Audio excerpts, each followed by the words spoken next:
E então nós já vamos dar seguimento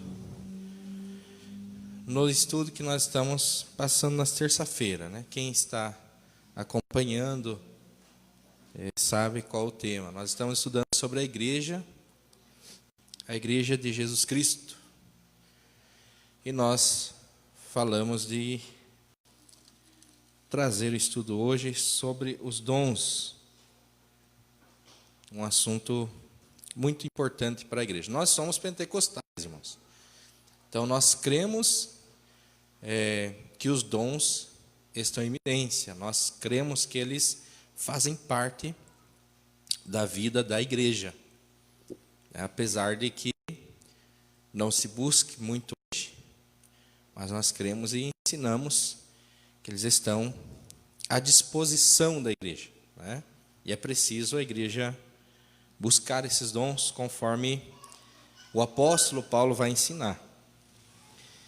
Nós colocamos ali nos slides, ficou ruim aquela cor que eu coloquei, eu não sei se vocês vão conseguir ler, mas nós colocamos ali nos slides, eu estou com o meu monitor aqui para me ajudar, porque eu vi que ia ficar meio apagado.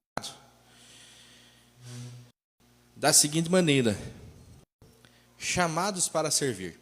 A igreja, irmãos, como nós já estamos estudando desde a primeira terça-feira, né?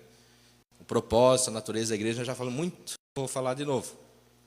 Mas a igreja é um povo chamado para servir, né? Nós temos isso em nossa consciência, né? Consciência cristã. Ela faz-nos entender isso. Nós estamos aqui para servir a Deus e servir de exemplo para esse mundo, servir ministrando a palavra, pregando o evangelho e por diante. Então, nós somos um povo chamado para servir. E Deus é tão bom que, para que nós possamos desenvolver esse trabalho, Ele deu dons à igreja, né? Então, eu até coloquei ali, tem gente que diz assim, eu não tenho dom algum. Você deve ter ouvido algumas vezes pessoas dizendo assim, eu sou um membro de banco, né? Você já deve ter ouvido isso. E ninguém aqui é membro de banco, né? Porque membro de banco é madeira, parafuso, cola, né? E por aí. Você é um membro do corpo de Cristo, que nós também já estudamos bastante sobre isso. Mas as pessoas querem dizer assim para dizer que não tem vocação. Tem vocação nenhuma, né? Mas não é verdade. Nós colocamos também no primeiro slide, como um tema para ser pensado, que Deus deu 25 dons à igreja.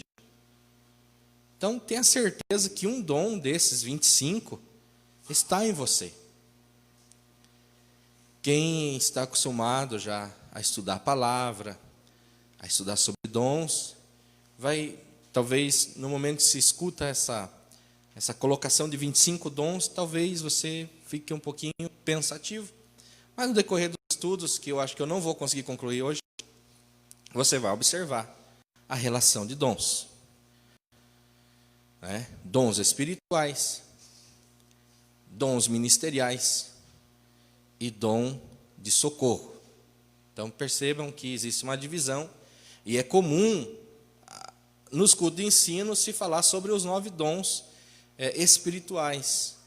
Não se fala muito nem nos dons ministeriais e também não se fala muito nos dons do ministério de socorro. E na relação que nós vamos ler daqui um pouco, que fala dos dons, você não vai encontrar 2 dons, que você vai ter que buscar o princípio dele, que está no Antigo Testamento. Mas nós veremos lá para frente. Então, nós temos assim, para quem já estuda um pouco mais os dons, de uma forma um pouco mais aprofundada, tem em mente 23 dons, né? Mas a teologia se estuda 25 dons. Então, tem 2 que nem sempre, não são todos os teólogos que conseguem, ou que trabalham com esse pensamento. Mas no decorrer do tempo, nós vamos falando com os irmãos, e mostrando aos irmãos, né, como é que nós entendemos esses textos da palavra de Deus. Agora, irmãos, vamos para o primeiro slide, que foi o texto que já foi lido, né? O segundo slide, né? Isso. Não aparece nada, né? Dá para enxergar ali ou não? Quem estiver lá atrás e queira acompanhar, olhando os slides, senta mais aqui e vai dar para você entender melhor. Lá no fundo ficou bem ruim, mas eu tenho o meu monitor. Mas abra a tua Bíblia e acompanhe, porque o texto, nós pegamos o texto e só fizemos um comentário ali no meio, né? Então, volte aí, você já estava com a Bíblia aberta em 1 Coríntios, no capítulo 12, e o versículo 4, né? Até o 7. E marque na tua Bíblia. Quem trouxe caneta, a minha Bíblia é tudo riscado, irmãos. Mas, enfim, cada um usa a Bíblia como acho que deve usar, né? Mas eu procuro marcar, porque depois eu já vou mais ou menos certo naquilo que eu precisar observar. A primeira coisa que eu quero que os irmãos observem, irmãos, é o que diz o versículo 4. Ela diz assim: ora, há diversidade de dons, mas o Espírito é o mesmo. Há diversidade de ministérios, mas o Senhor é o mesmo. Há diversidade de operações, mas é o mesmo Deus que opera tudo em todos. Primeiro ponto que você pode observar nesse texto é que ele fala primeiro da Trindade, né? A Trindade você pode estudar nesse texto, se você estudar com cuidado. Mas não é exatamente isso que eu quero ensinar hoje, porque o meu assunto não é a Trindade. Olhe de novo no versículo 4 e observe o seguinte: há diversidade de dons. Marque dons, certo? A diversidade de dons, mas o Espírito é o mesmo. No versículo 5, marque, mas a diversidade de ministério. Grife ministérios. E no versículo 6, a diversidade de operações. Marque operações. Feito isso, eu quero que você observe por que nós fizemos essa. Você grifou aí. E no grego, irmãos, veja bem, se Paulo quisesse falar aos irmãos sobre dons, e se essa observação de cada momento aqui ele colocar uma palavra diferente, para nós seria a mesma coisa, mas Paulo está falando aqui de 3 formas de servir, 3 formas que a palavra nos revela sobre dons. Primeiro, então, olha, eu coloquei no slide e talvez não dê para você observar, né? Mas a primeira, que é dons, se você observar no grego, essa palavra dons vai aparecer com a primeira parte da palavra como charis, né? Charismazo, né? E por aí por diante. Daí por diante, eu estou com dificuldade de ler lá, e essa parte eu não coloquei aqui para mim. Mas a primeira parte de dons é charis. O que é charis, irmão? Charis é graça, no original.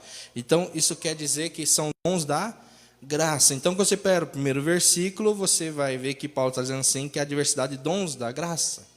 Esse é o primeiro ponto, né?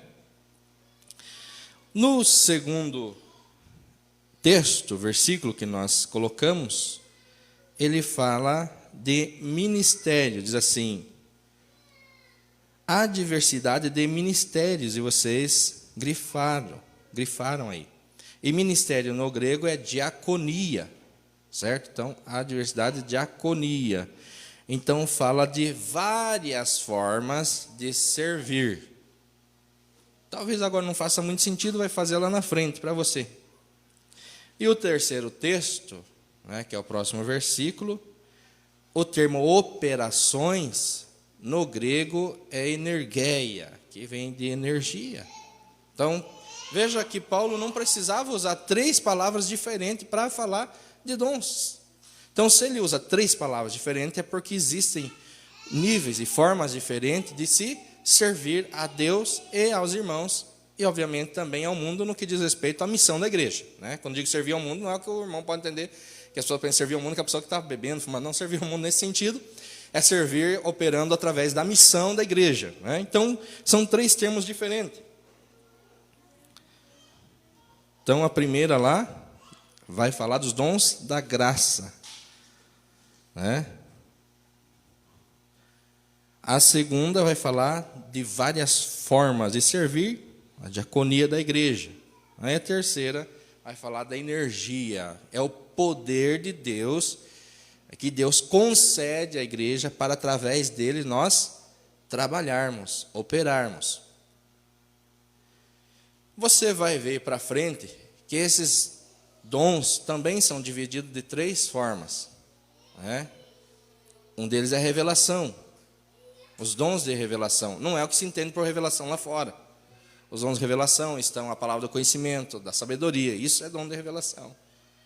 E os dons de maravilhas, que está os dons de curar, dom de maravilha, né? E o outro que está exatamente esse segundo que nós falamos, que é a diaconia, que no sentido geral abrange tudo que nós formos fazer para a obra de Deus. Tá certo? Não sei se está dando para entender, mas é por aí o caminho que nós vamos trilhar. Então, o próximo slide diz assim, pode colocar lá, definindo o termo. Então, nós vamos começar pelo ministério. Então, está assim, ministério. O termo é a tradução utilizada para designar, tem uns errinhos em português ali, que eu acabei escrevendo correndo, a esfera de serviço, diaconia. A diaconia dos discípulos, no caso, né? Uma pessoa comissionada para desempenhar um serviço submisso e voluntário. Portanto, todo ministério é diaconia.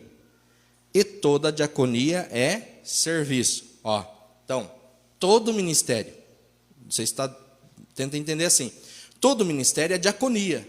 E toda diaconia é serviço. Então, tudo que você faz aqui, irmãos, tudo, mas tudo mesmo, o que você faz aqui é diaconia, é um serviço prestado a Deus, à igreja e à comunidade. Por isso que nós estamos trabalhando a questão dos 25 dons, aonde todos nós aqui, por certo, temos um dom.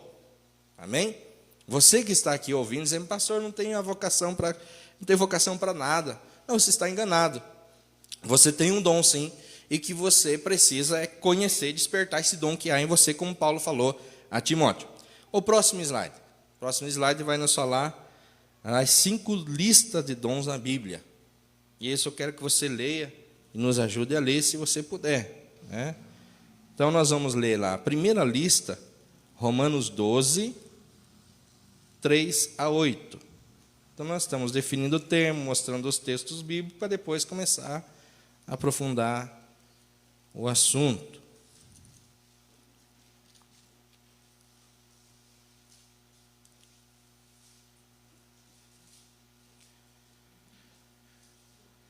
Então, quantas listas de dons nós encontramos na Bíblia, irmãos? 5. No Novo Testamento, certo? 5. Essa informação é importante. E onde elas estão, você precisa escrever, você precisa marcar. Isso te ajuda uma hora que você for fazer um estudo, né? O primeiro está em Romanos 12, do versículo 3 a 8, que diz assim: porque pela graça que é dada, digo a cada um dentre vós que não saiba mais o que convém saber, mas que saiba com temperança, conforme a medida da fé que Deus repartiu a cada um. Porque assim como em um corpo temos muitos membros, nem todos os membros têm a mesma operação. Assim, nós que somos muitos, somos um só corpo em Cristo, mas individualmente membros uns dos outros. De modo que, tendo diferentes dons, olha aí, começou, né? Segundo a graça que nos é dada, se é profecia, seja ela segundo a medida de fé. Se é ministério, seja em ministrar. Se é ensinar, haja dedicação ao ensino. Esta é a primeira relação de dons na Bíblia. Eu vou caminhando devagar, preciso que essas coisas nós memorize bem. Segundo, a segunda referência está em 1 aos Coríntios, no capítulo 7 e no versículo 7. Diz assim: porque queria que todos os homens fossem como eu mesmo, mas cada um tem de Deus o seu próprio dom, um de uma maneira e outro de outra. Aqui, irmãos, Paulo está falando do celibato. Não vou entrar na questão do mérito. Eu só estou falando as listas que falam dos dons. E vou esperar passar esse trem. Tudo é dom hoje, irmão. Esse trem passar aí, isso não é um dom, irmão.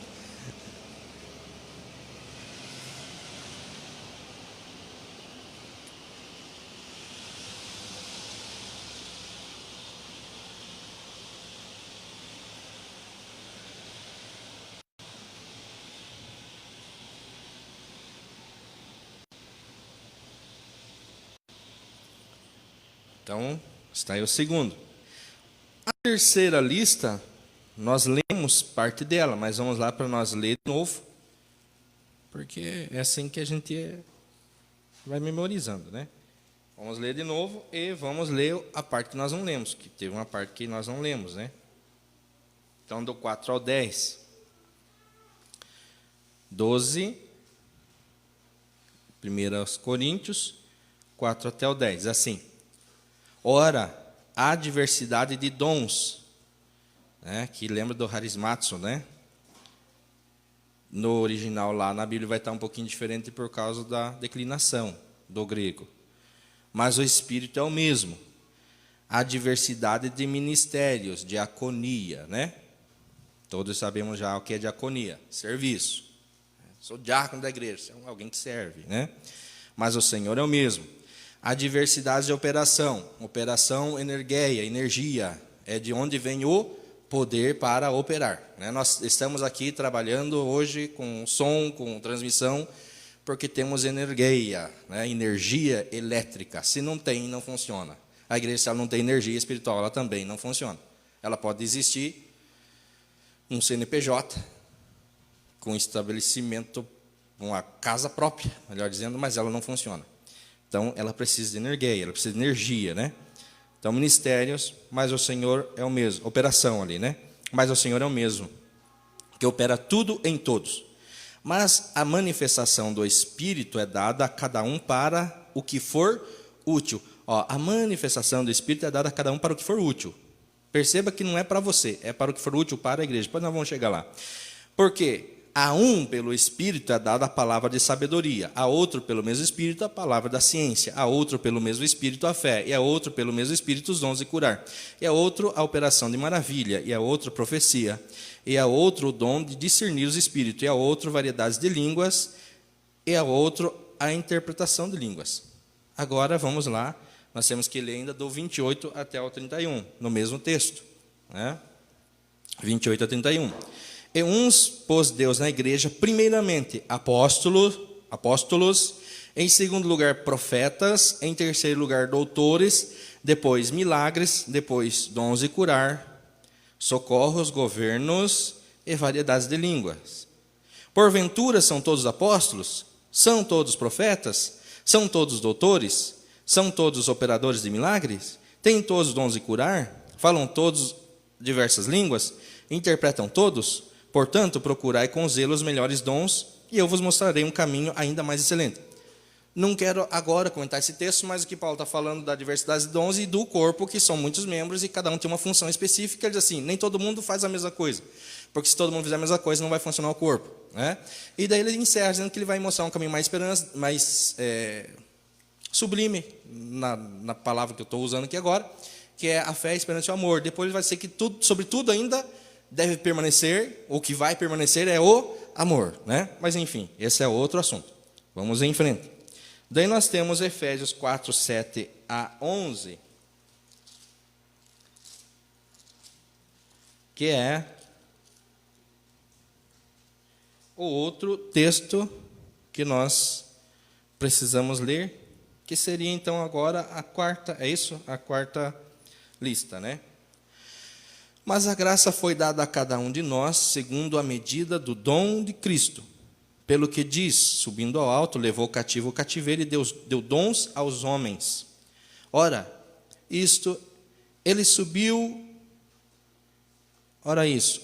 o que é, senão também o que antes tinha descido às partes mais baixas da terra. Aquele que desceu é também o mesmo que subiu acima de todos os céus para cumprir todas as coisas.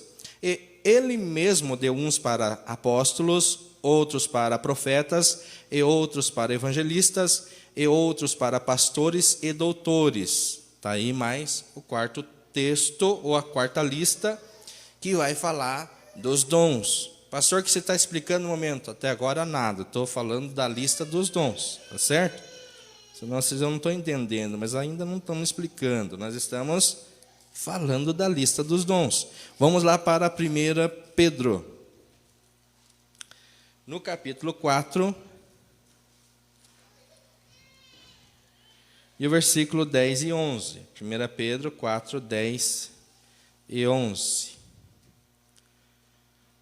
Cada um administre aos outros o dom como recebeu, como bons dispenseiros da multiforme graça de Deus. Se alguém falar, fale segundo as palavras de Deus.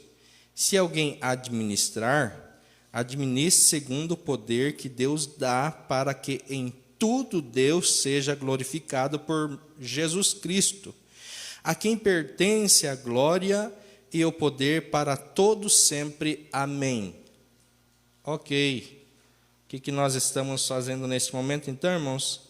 Citando os textos aonde estão inseridos, né, a relação dos dons. Observação que quero fazer aqui. 2 dons não aparecem aqui. Nós falamos 25. 2 dons não apareceram nessas listas que nós falamos, que é o dom da música e do teatro. Tá certo? A música e o teatro eram dons que estavam lá no Antigo Testamento. Certo? Nós, adiantando já, tem igrejas que têm o ministério de dança. Se nós estudarmos um pouquinho a história da igreja, nós vamos observar que havia discussão se o teatro e a dança podiam fazer parte da liturgia da igreja, e na grande maioria disse que não, apesar de alguns incluir o teatro, porque de alguma forma o teatro já era explicado para ilustrar verdades daquela época, e a Bíblia, em algumas passagens, se pode encontrar algum tipo de encenação. Então, o teatro depois ele foi colocado como sendo também uma forma de culto, de pregação da palavra. Por isso, nós encontramos e dizemos que ele é um dom, né? Ele é uma capacitação que vem de Deus. Porém, nós não encontramos isso no Novo Testamento. Nós vamos discutir lá na frente. Vamos ver lá para frente, né? Não vamos adiantar assunto, vamos devagar. Mas é bom você guardar, porque você não viu isso aqui, né? Você não leu isso aqui. Então, irmãos, as 5 listas de dons. Agora, próximo slide, e você abre a tua Bíblia em Efésios, no capítulo 4, que nós já lemos, né? 7 a 11. Abre a Bíblia aí. E nós colocamos assim a relação dos dons em Efésios 4, 11 e 12, que é os versículos mais que vão nos trazer essa informação. Então, é bom que acompanhem na palavra de Deus. Eu não sei se dá para vocês ver a mãozinha aqui, se dá para ver o que está escrito dentro dela.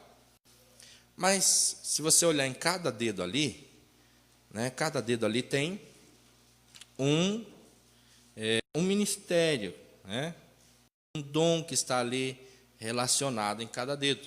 O polegar nós temos o apóstolo, porque ele vai seguir aquela ordem lá, ó. Veja no versículo 11 na tua Bíblia, se não der para você ler, é como está na disposição daquela mãozinha. E a mão ali é para dizer assim, como é que nós operamos, irmão? Como é que nós realizamos as coisas? Não é por meio da mão? Então ela está falando do trabalho, o ministério da igreja. A igreja que não tem esses 5 dons e ministério, ela pode não operar, ela pode ter dificuldade em alguma área. A igreja precisa disso, irmãos. A igreja precisa disso.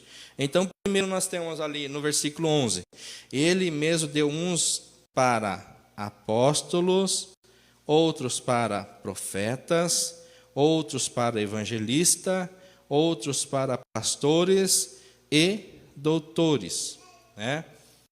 Na mãozinha, no mindinho, lá aparece mestres. É a mesma coisa na Bíblia, né?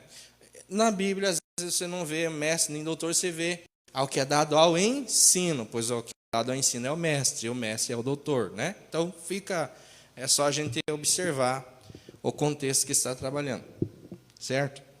Então, vamos em frente. Agora sim, nós começamos a falar de cada um deles. Próximo slide, e nós abrimos o primeiro assunto.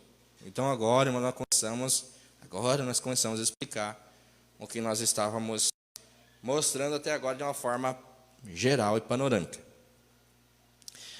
Apóstolos originais. Irmãos, presta atenção nisso aqui. Tem 2 tipos de apóstolos.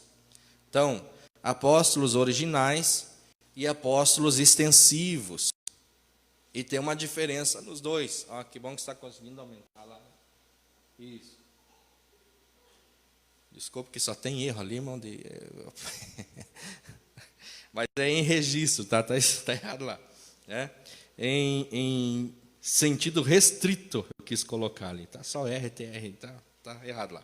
Mas, em sentido restrito, os apóstolos originais, quem são? Os 12. Os 12 apóstolos lá, os discípulos de Jesus. Certo? São eles. E Paulo. E esses apóstolos originais, entre outras coisas, então isso é importante prestar atenção, porque o que nós estamos tendo de gente hoje se intitulando apóstolo, tem bastante, não tem? Tem vários apóstolos agora aqui no Brasil, tem muito apóstolo. Tem muito apóstolo. Mas esses apóstolos originais, irmãos, eles tinham que, entre outras coisas, ser chamado por Jesus, eles tinham que ser convocado por Jesus. Se alguém puder ler para mim, achar rapidinho Marcos 3:13, enquanto eu vou falando, só para mim ganhar um tempo, porque agora tem muita coisa para falar, aí você já me ajuda. Então, primeira coisa, eles precisavam ser escolhidos pelo próprio Mestre. Eles tinham que ter caminhado com Jesus, andado com Jesus, sido treinado por Jesus. Eles tinham que ter visto a ressurreição de Cristo. Perceberam, então, irmãos, que muitos apóstolos de hoje, não tem como você dizer que ele é um apóstolo nesse sentido aqui. Porque ele não andou com Jesus, literalmente falando, né? Ele não viu a ressurreição, ele não sabe de nada disso, irmãos, mas ele se intitulou-se apóstolo, porque a intenção é enganar a igreja de Cristo. Por quê, irmãos? Por que se faz isso? Porque eles sabem de uma coisa que a igreja, eles entendem que a igreja tem esse conhecimento. O apóstolo é aquele que fundamentou doutrinas, pois a Bíblia diz que a igreja está fundamentada sobre a doutrina dos apóstolos e profetas. Então, digamos que um dia eu chegue aqui, exemplo, né, irmãos? Nunca, jamais, mas exemplo. Eu comece a me intitular apóstolo aqui para vocês. A minha intenção, obviamente, é que quando eu começar a trazer as minhas doutrinas, vocês aceitem, porque se eu sou um apóstolo de Deus, de Cristo, então eu sou alguém autorizado a fundamentar a doutrina. Então, o que eu falar para os irmãos, entre aspas, acatariam. Lógico que os irmãos são instruídos, que não, né? Mas, entre aspas, acatariam. Quando você vê as piores aberrações do neotestamentarismo que está por aí, você vê na igreja não tenha medo, irmão, dos apóstolos. Porque eles querem dizer assim, pode ficar tranquilo, eu sou um apóstolo, então eu tenho autoridade para fundamentar uma doutrina. Então, fiquem tranquilos, você está indo para o céu. Então, isso é de uma maldade tão grande, irmãos, de uma coisa tão diabólica que nós estamos vivendo nos últimos dias, que é para destruir a igreja de Cristo. Porque nós, às vezes, não temos o conhecimento da palavra. Vamos ler alguns textos, só para os irmãos observar, né? Paulo foi chamado de apóstolo, outros chamados de apóstolo. Paulo, nas cartas, lembra que ele sempre falava, eu, apóstolo de Cristo? Então, não vou nem ler esses textos, que nós sempre estamos em contato com esses textos, né? Mas vamos ler um texto, 1 Coríntios 15, 5 a 8, porque esse é importante nós lermos no que diz respeito à vida do apóstolo. Então, vamos lá, vamos ler esse nós precisamos olhar, né? Esse nós precisamos olhar.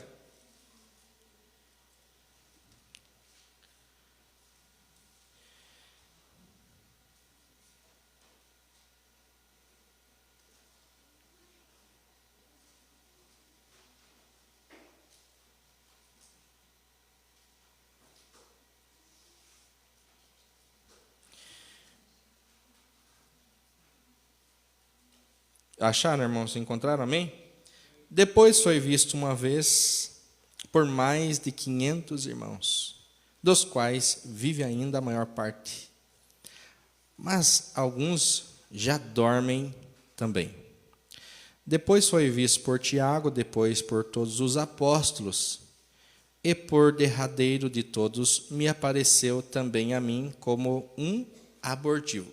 Por que está lendo isso aqui, pastor? Lembra que eu disse assim, que o apóstolo tinha que ter visto Cristo. Não foi isso que nós começamos a dizer? O apóstolo tinha que ter, pelo menos, visto a ressurreição, ou Cristo depois do ressurreto, né? Aí Paulo diz assim, gente, ele foi visto por todos os apóstolos, mas ele também se revelou a mim. Quando ele está dizendo, estou mostrando as credenciais, eu sou apóstolo, e se esse é um requisito para que seja apóstolo, eu defendo, porque ele se revelou a mim. Deu para entender, irmãos? O apóstolo tinha que ter visto a Cristo, amém? Amém? E Paulo vive depois, Paulo não anda com Cristo, apesar de ter um texto que dá a se entender que cruzou-se o caminho quando Paulo é levado para estudar em Jerusalém. Porém, isso é especulação ainda. Mas vamos para o que a Bíblia diz. Daí ele está defendendo o apostolado, dizendo assim, eu também posso dizer a vocês, em outras palavras, né, que sou apóstolo porque ele também se revelou a mim, como um filho abortivo, mas eu também tive o privilégio. Vamos ler também 1 Coríntios 9, 1, só para nós deixar essa parte bem, quando Paulo está falando, defendendo o seu apostolado. 9:1 diz assim, não sou eu apóstolo? Não sou livre? Não vi eu a Jesus Cristo, Senhor nosso? Não sois vós a minha obra no Senhor? O que Paulo está dizendo? O apóstolo tinha que ter visto a Cristo. Vocês estão achando que eu também não vi a Cristo? É isso que estou tentando defender e mostrar no texto. Foi ele que disse, né? Pode ver na segunda parte do texto. Não vi eu também a Jesus Cristo? Gente, se esse é um pré-requisito para ser apóstolo, pode ser que eu sou, porque eu também vi a Cristo. Amém? Então, esse ponto acho que já ficou claro para nós. Então, primeiro, os apóstolos originais tinham que ter andado com Cristo, visto a ressurreição de Cristo, ter tido uma revelação, um encontro com Cristo nessa natureza. Agora, irmãos, segundo, apóstolos extensivos. Apóstolos extensivos. A palavra apóstolo, que vem do grego apostelo, que quer dizer enviado, aquele que vai em missão, então agora sim, agora muda a figura. Agora, nesse sentido, a própria Bíblia vai falar de outros apóstolos. Isso é interessante, porque às vezes a gente não se toca que a Bíblia não fala só dos 12 apóstolos. Às vezes a gente acha que a Bíblia só vai falar dos 12, mas a Bíblia fala de outros apóstolos também. Para isso, vamos ler Atos dos Apóstolos, capítulo 14 e versículo 4. E se alguém puder me ajudar lendo... ninguém leu ainda o Marcos 3, né? Mas o Marcos 3 e 13, como já passamos, diz assim, que o Senhor Jesus chamou para ele aqueles que ele quis. Então, para ser um apóstolo, é alguém que tem que ser chamado. E chamado pela vontade de Jesus Cristo. Então, naquele dia, muitos dizem assim, peraí, por que não chamou a mim? Porque ele não quis. Ele deixou claro, ele chamou após si, pode ver no verso 13 do capítulo 3 do Evangelho de Jesus Cristo, segundo escreveu Marcos. E chamou para si aqueles que ele quis. Tá certo? Mas agora, irmãos, o 14 e 4, foi isso que eu falei, né?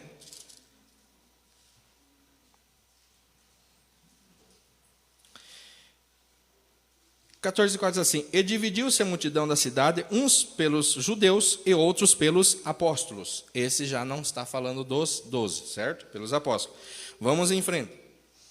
1 Coríntios 4, 6 a 9. Esse texto nós ainda não lemos e precisamos ler. Quem for rapidinho, bom de Bíblia aí, já acha e lê para nós, que eu tenho mais uns textos para ler, para deixar esse texto, essa passagem bem clara, né?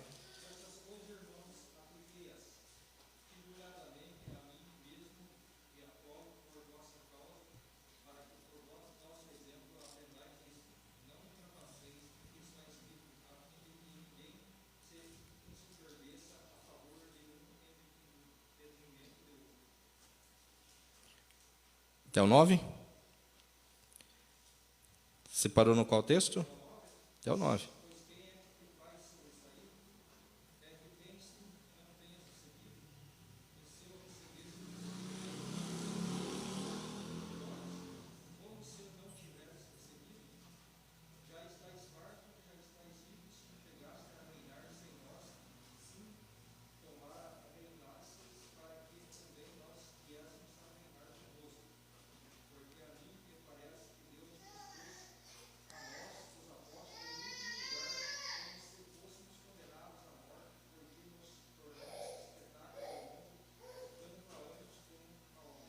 Isso, a nós apóstolos, não são os 12 apóstolos aqui. Daqui um pouco você vai ver que fica um pouquinho mais claro, né?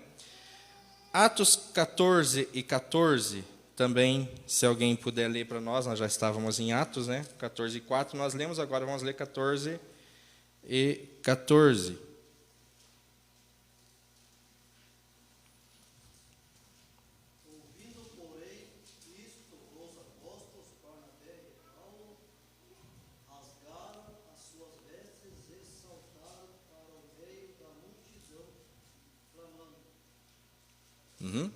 Vocês observaram o detalhe? Aos apóstolos, quem que foi? Barnabé. Então, viu que a gente está, o que nós estamos conduzindo e mostrando que existiam outros apóstolos que não eram dos originais, são os extensivos. Por isso nós vamos lendo devagarinho até chegar no conceito que nós estamos trabalhando. Então, aqui já ficou um pouquinho mais claro, não ficou? Certo? Agora nós vamos ler ainda Romanos 16, e o versículo 7. E aqui vai ficar bem mais claro a todos os irmãos, até porque vai entrar uma mulher como apóstolo. Então, não fique pensando que é a apóstola Sol que aparece lá na televisão. Eu saí do lado aqui, né? Vocês escutaram, né? Saí lá na gravação, acho que saiu. Mas aqui o texto vai nos mostrar que existia uma mulher que era uma apóstola, né? Vocês encontraram? Veja lá. Saudai a Andrônico e a Júnia. Alguns textos já vai trazer como Júlia, certo? Então, aqui é um casal. Saudai a Andrônico e a Júnia, meus parentes, observe aqui o detalhe, e meus companheiros na prisão, os quais se distinguiram entre os apóstolos. Percebeu? Então, tem um outro grupo de apóstolo e estes dois se distinguem nesse grupo de apóstolos. Entendeu? Então, esses são os apóstolos extensivos. É isso que nós estamos mostrando aos irmãos. Os apóstolos extensivos. E esses aqui, irmãos, eles têm, nós poderíamos dizer assim, que é como os missionários. Então, um missionário que a igreja chama aqui, ora sobre ele, e diz assim, você vai para tal lugar, ele está sendo um apóstolo, ele está sendo um enviado. Ele está sendo enviado em uma missão. Você entendeu? Então, nesse sentido, todos nós podemos dizer que somos apóstolos se nós encaramos a grande comissão e nós vamos lá fora e pregamos. Nesse sentido, não tem nenhum problema de você se intitular apóstolo. O problema é se intitular apóstolo, apesar de não concordar. Imagine todos nós se intitulando apóstolos, né? Mas o problema é se intitular apóstolo, como a gente está vendo aí na mídia, de homens e mulheres se intitulando os apóstolos para fundamentar doutrinas, estão promovendo as piores heresias e está entrando no meio do povo cristão. E crente que não lê a Bíblia cai na armadilha. Então vamos dizer assim, os apóstolos extensivos podem existir hoje, mas os apóstolos originais eram os 12 e Paulo. Amém? Encerrado esse ponto dos apóstolos, vamos em frente. Qual a importância dos apóstolos e dos profetas, então, irmãos? Porque a igreja de Cristo está fundamentada sobre a doutrina dos apóstolos e profetas, cuja pedra onde essa igreja está edificada é o próprio Cristo. Vocês entendem? Então, a doutrina que nós recebemos, a palavra que nós ensinamos, ela está fundamentada, ela vem dos apóstolos e dos profetas. Então, Paulo explica que este alicerce já foi colocado. Se alguém colocar um outro alicerce, estará cometendo um grande erro. Nós podemos edificar sobre esse fundamento, esse alicerce já está posto, mas se eu colocar outro alicerce, eu estou cometendo um erro. E é o que esses apóstolos da atualidade estão fazendo, colocando um outro fundamento, um outro alicerce e construindo as suas igrejas e as suas religiões por aí, e está dando problema. Segundo, irmão, segundo é profetas. Pode passar para o próximo. E nós só vamos conseguir falar nesse e encerrar.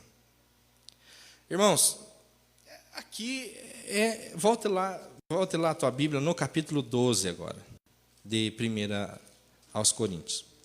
Que é aqui que mora a dificuldade para muitos cristãos entender, irmãos. Porque essa questão da profecia, e do profeta, e do ministério profético, eu devia ter deixado mais tempo para nós trabalhar aqui, porque aqui as outras coisas é tudo muito simples, muito tranquilo, mas essa parte aqui é mais importante para nós. Partindo primeiro, irmãos, eu creio em profecia, a igreja aqui crê em profecia, e a igreja precisa buscar o dom da profecia, certo? Mas nós precisamos estudar primeiro o que é profecia, quem é que pode profetizar e como profetizar, porque isso também está na Bíblia. Primeira coisa, irmãos, que não vai dar tempo de ler, mas eu vou fazer um apanhado geral aqui, rápido. Primeira coisa que nós precisamos observar, irmãos. Não confundir o ministério profético do Antigo Testamento com o dom de profecia de hoje.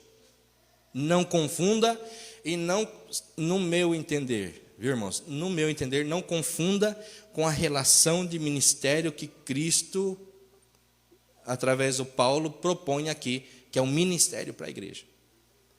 Porque para mim as coisas são um pouquinho diferentes aqui. Por quê, irmãos? Lá no Antigo Testamento, por que e quando surgem os profetas? Apesar de nós entendermos que haviam relatos já no Antigo Testamento, já no primeiro livro da Bíblia, de algum tipo de profecia. Mas o profeta, como ministério profético, surgiu no período em que Deus instituiu o culto, Deus mandou criar o lugar de adoração, o tabernáculo, certo? Tem o tabernáculo, tem o sacerdote e tem o sacrifício, certo? Quando o sacerdote errou, quando o governo errava, quando estava todo mundo perdido, Deus chamou os profetas. E os profetas do Antigo Testamento vinham com uma missão só: falar em nome de Deus ao povo e endireitar as coisas que estavam tortas. O que estava errado, o profeta vinha e denunciava. Denunciava na religião, denunciava do governo, denunciava em tudo. É o ministério. E também falar a respeito do Cristo que há de vir. O último, o próprio Cristo falou, o último profeta foi João Batista. Nós entramos agora no período da igreja, da graça, e nós não temos mais esse ofício aqui. Nós não temos mais. Nós temos o dom de profecia, que está à disposição da igreja. Aí, irmãos, é que às vezes fica um pouquinho confuso. Por quê, irmãos? A primeira coisa que nós observamos, leia, antes de nós ler esses textos aqui, leia comigo Efésios 2 e 20. Efésios 2 e 20. Olha o que diz Efésios 2 e 20. Edificados sobre o fundamento dos apóstolos e dos profetas, a quem, dos apóstolos e dos profetas, de que Jesus Cristo é a principal pedra de esquina. Então veja a importância do profeta aqui. Aí quando nós vamos para o texto de Coríntios, nós começamos a ver que Paulo vai escrever uma porção de coisas que eu não sei se vai dar tempo para nós falar aqui hoje, para corrigir uns problemas do profetismo lá nessa igreja. Porque essa igreja aqui, irmãos, ela está sob influência dos oráculos de Adelfo. Que lá nos oráculos de Adelfo, os reis, as pessoas iam consultar os profetas para saber se eles deviam ir à guerra ou não. E essa prática começou a vir para dentro da igreja. Você pode observar, irmãos, que das 13 cartas que Paulo fala, ele fala para uma igreja específica num contexto específico. Ou seja, assim, Paulo não simplesmente sistematiza toda a doutrina e manda para todo mundo. Ele diz assim, esta igreja precisa desta orientação. Esta outra igreja precisa desta outra orientação. Você pega a carta que ele manda a Tessalonicenses. O problema lá, os irmãos estavam com problema com relação à segunda vinda de Cristo. Você pega a situação lá de Efésios, os irmãos estão com problema na vida cristã, que ainda continuam roubando, mentindo, prostituindo, fazendo um monte de coisa e bebendo no culto. O Deus Baco lá que está em jogo. Você pega essa igreja do capítulo 11 ao 14, ele está com problema de culto, porque do capítulo 11 ao 14, Paulo está regulamentando o culto, porque o culto estava atrapalhado, desde a Santa Ceia, a operação dos dons. Então, essa igreja que se julgava muito espiritual, a profecia começou a meio virar bagunça ali. Começou a virar bagunça. E Paulo foi obrigado a escrever a eles. Então, como nós já lemos esse texto, nós entendemos assim, pelo menos eu entendo assim, que esse ministério que nós lemos lá, eu entendo assim, mas eu posso estar errado, viu? Mas eu entendo assim. Esse ministério que está descrito lá no capítulo 4 e 11 de Efésios, que ele fala do ministério, que ele fala do profeta, que é chamado como ministério, eu não o vejo como o dom em especial ali, mas eu vejo como homens que são treinados, versados na palavra e ensinam palavra. Porque nós já vamos ler no capítulo 12 que vai ficar alguma coisa meio confusa se nós não partir por esse caminho. Então, nós já vamos chegar lá, que tem muita confusão aí. Então, eu entendo que seja assim, irmãos. Por quê? Quer ver? Primeiro texto que nós vamos ler, 3, pegue Efésios 3, para nós fazer com que isso fique bem nítido assim na nossa mente. Veja o que diz Efésios 3, no versículo 3.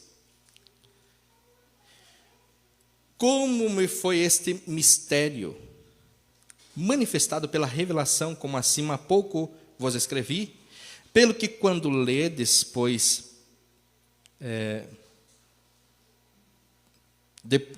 ledes, podeis perceber a minha compreensão do mistério de Cristo, a qual, noutro século, não foi manifestado aos filhos dos homens, agora tem sido revelado pelo Espírito aos seus santos apóstolos e profetas. O que está sendo revelado aos profetas e apóstolos aqui, irmãos? Os mistérios da palavra. Não é aquilo que eu senti e disse assim, Deus está dizendo assim. Não é. Pelo menos não aqui, irmãos. Porque aqui Paulo está falando, eu estou falando de um mistério que estava escondido, que em outros séculos não foi revelado às gerações passadas, mas agora foi revelado a mim, ele está dizendo, foi revelado, e vocês, quando vocês lê, olha o que ele diz assim, veja o verso 5 de novo, veja o verso 5, o qual no outro século não foi manifestado, está falando de um mistério que no outro século não foi manifestado, certo? Aos filhos dos homens, como agora tem sido revelado pelo Espírito Santo aos seus apóstolos e profetas.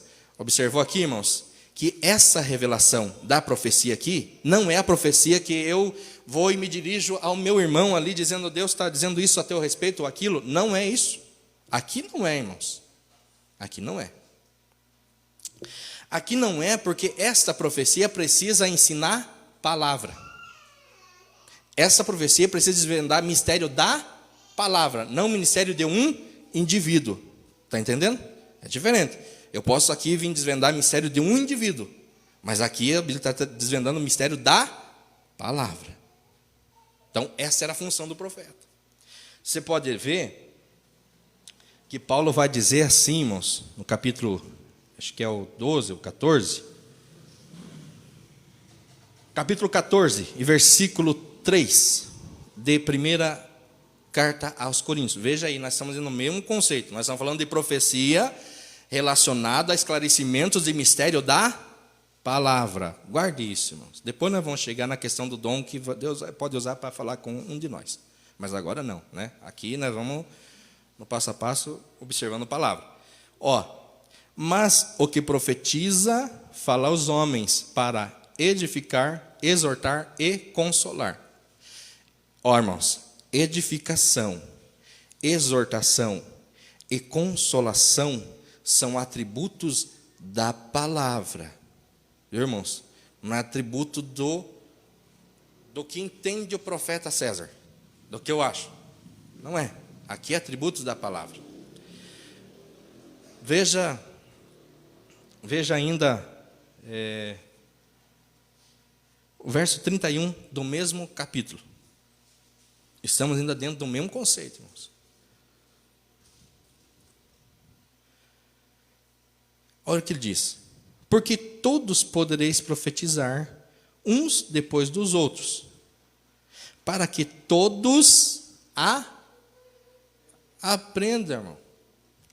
Que tal nós transformar num culto de aprendizado de profecia? Veja como não faz sentido o texto. Irmãos, hoje nós vamos aprender a profetizar. Então todo mundo vai poder levantar a mão e profetizar. Você percebeu que não é esse o contexto que Paulo está trabalhando? Que ele está falando de um ensinamento aqui. Vocês podem profetizar, todos podem profetizar, um depois do outro, para que quem entrou aqui aprenda. O que ele tem que aprender, irmão? A palavra. Então, aqui, irmãos, é um pouquinho assim, é um campo minado, às vezes, dependendo da leitura que você faça. Mas a primeira observação que eu faço, irmãos, é esta. Este profeta aqui, ele está falando a respeito da palavra. Por quê, irmãos? Pelo simples fato de que a revelação de Deus, presta atenção nisso, a revelação de Deus não está concluída. A revelação de Deus para a igreja, ela está sendo trazida aos poucos. Está certo? Se compreende assim? Se entende assim? Ela está sendo trazida aos poucos. E a prova disso é que isso ficou registrado para nós.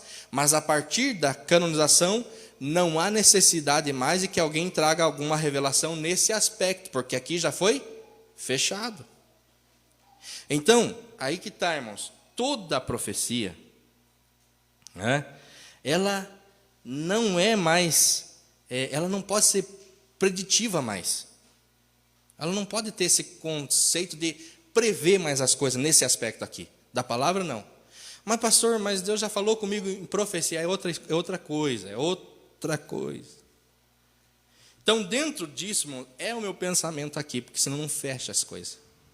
Existe o dom da profecia, que Deus usa alguém na igreja, quando Ele quer, na hora que Ele quer, para a edificação da igreja.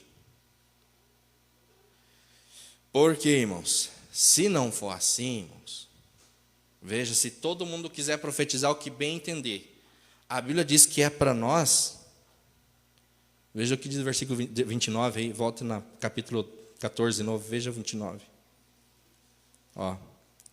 E falem 2 ou 3 profetas e os outros julguem. Se todo mundo ficar profetizando sem embasamento, nós vamos julgar com o quê? Qual o critério que nós vamos usar para julgar a palavra, a profecia? Que é para julgar a profecia, irmão. Você entendeu? Temos que julgar a profecia. Então, irmãos, Deus não só pode como faz. Deus usa pessoas. Mas essas profecias que elas saem dentro da igreja não podem ser doutrina para a igreja. Não pode. E quando ela sai dentro da igreja, a igreja não pode fazer um barulhão. Não, a igreja tem que se calar e observar o que está sendo dito e passar pelo crivo da palavra, porque não existe profecia maior do que essa aqui. E essa aqui está concluída. E a ponto da Bíblia mandar nós julgar, né? Julgar as profecias e provar, testar os espíritos. 1 João 4:1. Testa o espírito, o que o espírito está falando. Porque o diabo também revela, também fala língua estranha e também profetiza. Então é muito perigoso, irmãos. Então veja assim, imagina que você ficar levando o ministério só para o lado da profecia, você pode correr o risco de um dia falar o que Deus não lhe disse. E Deus não vai cumprir, nem que você ande de joelho. Porque ele disse, mas eu não falei, eu não tenho obrigação, porque se Deus tiver que andar cumprindo o que eu falo, logo se entende que Deus está a meu serviço. Eu digo, ele faz. Eu falo, ele opera. Né? Mas é ao contrário, ele fala, ele nos manda e nós fazemos. Então, irmãos, esse momento, essa questão da profecia, temos que tomar cuidado. Então, irmãos, essa coisa assim do profeta, hoje não tem mais nas igrejas, mas nós tínhamos nas igrejas antes os profetas da igreja, eles eram intocáveis. Esses profetas, você pode ver que eles sempre tinham um grupo de pessoas para andar com eles. Se você for ver os profetas antigos também, eles andavam sozinhos, porque só sofriam na vida. Profeta na Bíblia só tinha sofrimento. Aí, irmãos, aí que eu também, irmão, para ficar assim bem claro, não tem um texto na Bíblia Sagrada, no Novo Testamento, que ateste essa coisa de que Deus só falou, você foi para a profecia. É mentira.